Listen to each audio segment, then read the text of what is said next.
Live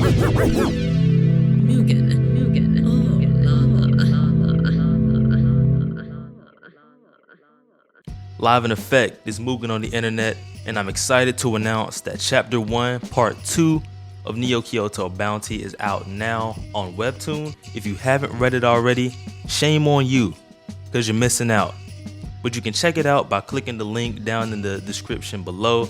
Be sure to check it out. In this video, I'm going to be going over the improvements I've made thus far regarding my creating process and the improvements I've made along the way while creating this chapter. Like all the great mangaka, I want my artwork and storytelling to improve as my story progresses, especially with this being my debut series. Every time I step to the pad and pick up the pen, I want it to be a learning experience where I push myself to do better. With Chapter 1, Part 2, I wanted to implement more backgrounds within my panels. With Part 1, I had a lot of empty space throughout the chapter.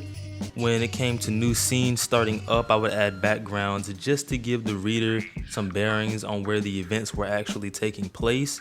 From then on, I would focus more on character design while doing the bare minimum on surrounding environments just to keep things consistent on where the characters actually were. Doing that though, I only really got the point across that I was trying to convey.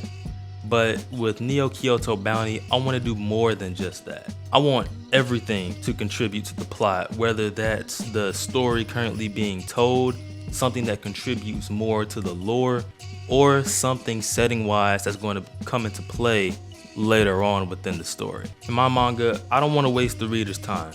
Everything I add into this work needs to serve a purpose. I feel like that's the best way to go about telling this story, especially with its lore being so dense. Not necessarily complex, but it just has a lot of meat on its bones. And with me being a one-man team working on this all together, efficiency is key. So as you read through the latest chapter, you'll notice more effort put into the area surrounding our characters to make for a more cohesive storytelling experience rather than having our characters traverse the world through a void of nothingness. I didn't stop there though. Another aspect I wanted to touch up on was the shading technique. In comparison to Part 1, Part 2 is going to have more seasoning added into the recipe with this new shading pen that I found within the Clip Studio Paint software, which I will be gatekeeping. I can't be giving out all my secrets, alright? Can't be giving you the secret sauce for the freeski. Come on now. I wanted a more shaded look when it came to Part 2 of Chapter 1 as opposed to Part 1 where it looked really plain with just a simple black and white, as well as the screen tones, which I felt I had a tendency to overuse as I tried to overcompensate for the lack of actual shading that I had in Part 1 altogether. This new shading technique gives a much bolder look to the illustrations on the page, as well as giving it a grittier tone to the overall visual appearance to the manga, which is a fitting look because that's the type of world that Neo Kyoto Bounty is. I think I found my signature style with this form of shading though.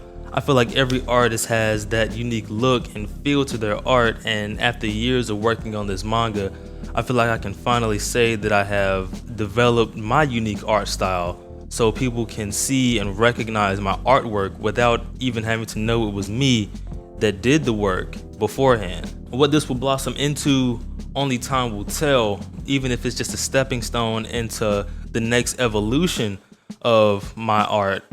I'm satisfied that what I have now is something that people can see and recognize my art off of the art itself. With Chapter 1, Part 2 being all said and done, finalized and accounted for, I've been looking forward on to the next area of improvement for me, which is the detail of my designs overall. That's with my settings and characters, and I feel the best way to achieve that is to construct the foundation of my creations by hand and taking a step back from having the entire process take place digitally. Taking this route with my creation process has made me a lot more patient with my artwork. Working in the computer software constantly, I feel, has watered down my quality just a bit. I'm not for certain, but only time will tell as I continue to implement this technique into my workflow. The best way I can explain it is it's like the difference between driving an automatic transmission versus a manual transmission vehicle.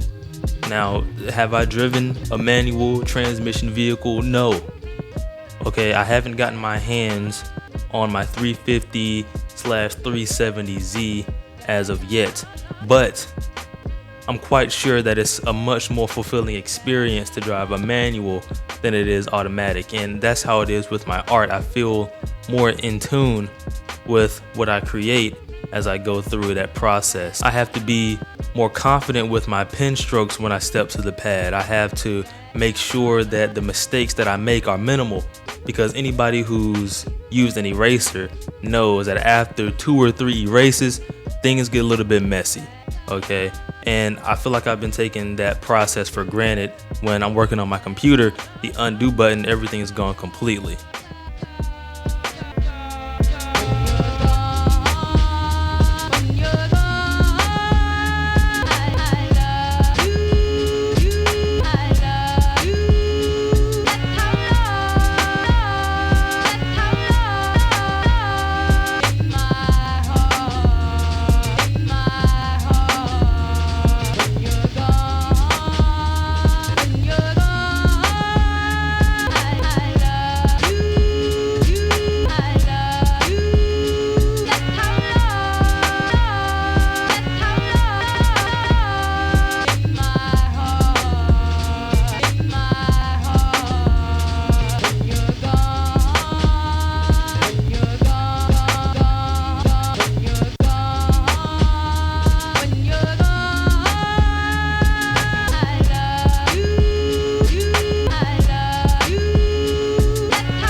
But yes, this is the approach that I'm going to take while forming the foundation of my creations going forward.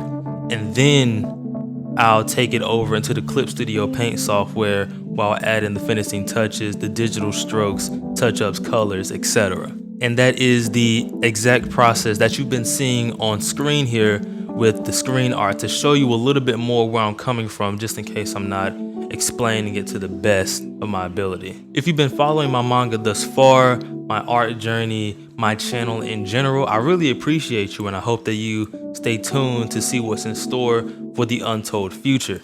This is my life's work, and I have high expectations of what I'm capable of and what's to come. If you haven't been following me, be sure to hit that subscribe and notification bell so you stay up to date whenever I post on all things manga, art, music, beats, whatever that I post up here.